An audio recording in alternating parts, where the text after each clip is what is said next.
գեղեցիկ հարավային դպրոց պարտեզում հայրիկատոնը շարունակվում է։ Հեղինակային մանկավարժության Մայիսյան ստեղծագործական 23 հոբելյանական հավաքի շրջանակում իրականացնենք ծաղկատունք և ծառատունք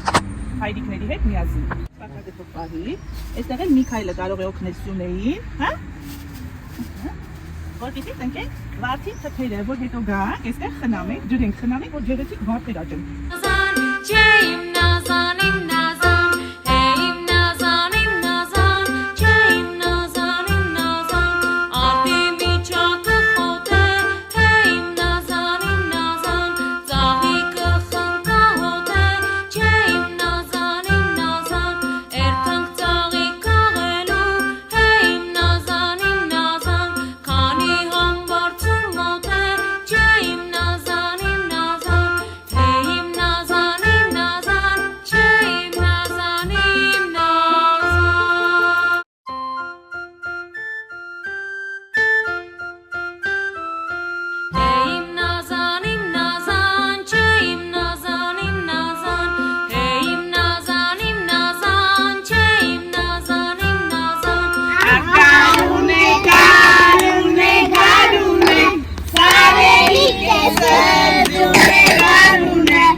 Go